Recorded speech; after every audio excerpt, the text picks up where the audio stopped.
ही अत्यंत दुर्दैवी घटना आहे। या घटनेच्या संदर्भामध्ये कालही पोलीस अधीक्षक संदीप गिल साहेब स्वतः तिथे होते। आरोपी हा पकडला गेलेला आहे।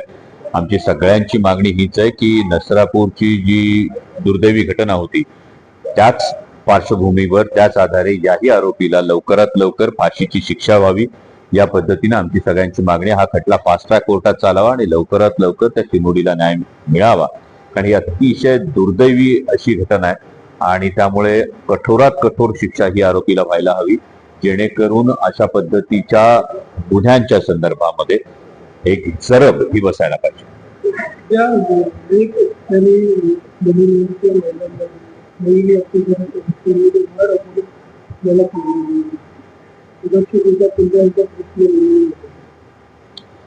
हा प्रश्न कायम ऐरणीवर आहे आणि इतक्या लहान वयाच्या चिमुरड्यांवर जर अशा पद्धतीचे अत्याचार आणि हे होत असतील तर हे माणुसकीला काळीमा फासणार आहे। इथे कुठलंही कोणावर आरोप किंवा राजकारण या पलीकडे जाऊन मला वाटतं माणुसकीला काळीमा फासणाऱ्या गोष्टी।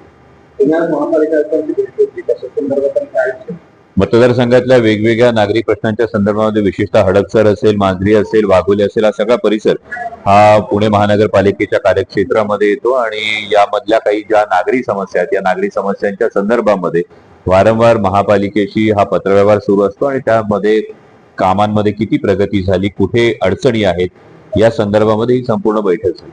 मोठ्या प्रमाणात खड्डे जे आहेत आपल्या मतदारसंघामध्ये शेवाळवाडीपासून ते 15 नंबर अपघात मोठ्या प्रमाणात जबाबदारी कोणी घेत नाही। बरोबर आहे। या खड्ड्यांच्या संदर्भातही मागेही संसदेचं अधिवेशन सुरू असताना गडकरी साहेबांना सुद्धा याची कल्पना अशासाठी दिली कारण नॅशनल हायवेने हस्तांतरण हे MSIDC कडे केलेले आहे। MSIDC ने कंत्राटदाराची नियुक्ती केलेली आहे, मात्र जबाबदारी नक्की नॅशनल हायवेची की MSIDC ची या संदर्भामध्ये टोलवाटोलवी ही सुरू होती आणि त्यानंतर गडकरी साहेबांनी निर्देश दिलेले की MSIDC ने ज्या कंत्राटदाराची नियुक्ती केली आहे त्या कंत्राटदाराची ही जबाबदारी आहे। त्याचबरोबरीनं महापालिका क्षेत्रामध्ये जेवढा रस्ता या संदर्भामध्ये महापालिका आयुक्तांचंही लक्ष वेधलं आणि या तातडीनं या खड्ड्यांची जी हे खड्डे भरणं आहे हे बुजवणं आहे या संदर्भात कार्यवाही करण्याच्या सूचना दिल्या आहेत।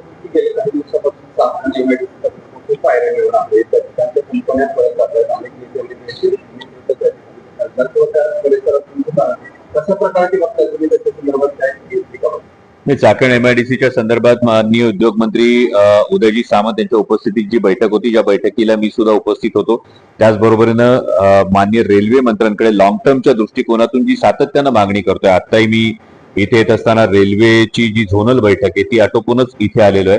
त्या झोनल बैठकीतही मागच्या वर्षी केलेली मागणी ही अजूनही जी प्रलंबित राहते, ही महत्वाची गोष्ट डेडिकेटेड फ्रेट कॉरिडॉरची मागणी आहे। ही छत्रपती संभाजीनगर पासून रांजणगाव, चाकण, तळेगाव ते JNPT हा जर डेडिकेटेड फ्रेट कॉरिडॉर झाला तर आता रस्त्यांवर जो वाहतुकीचा ताण येतोय, जी वाहतुकीची कोंडी होते, या दोन महत्वाच्या गोष्टी आहेत। तळेगाव, चाकण, शिक्रापूर रस्त्याच्या संदर्भामध्ये MSIDC कडे हा प्रस्ताव गेला, हा MSIDCचा प्रस्ताव, त्याची कंत्राटदाराची नियुक्ती झाली, पण खड्ड्यांमुळे जी फार बिकट परिस्थिती ओढवते या संदर्भामध्ये एक समितीची स्थापना झाली ज्याचे जिल्हाधिकारी अध्यक्ष आहेत।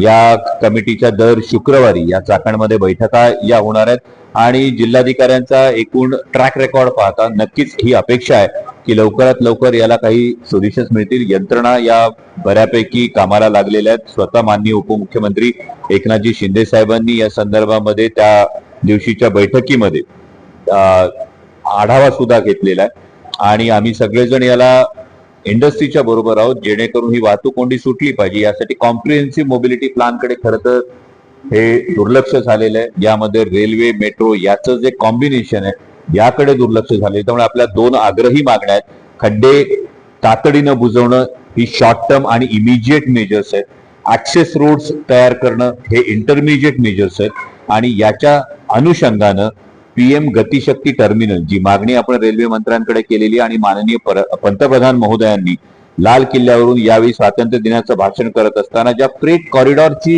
जे सूतोवाच केलेले आहे हे फ्रेट कॉरिडॉरचं सूतोवाच प्रत्यक्षात यावं आणि त्यासाठी हा संपूर्ण इंडस्ट्रियल कॉरिडॉर आहे हा जोडला जावा ही आपली मागणी आहे।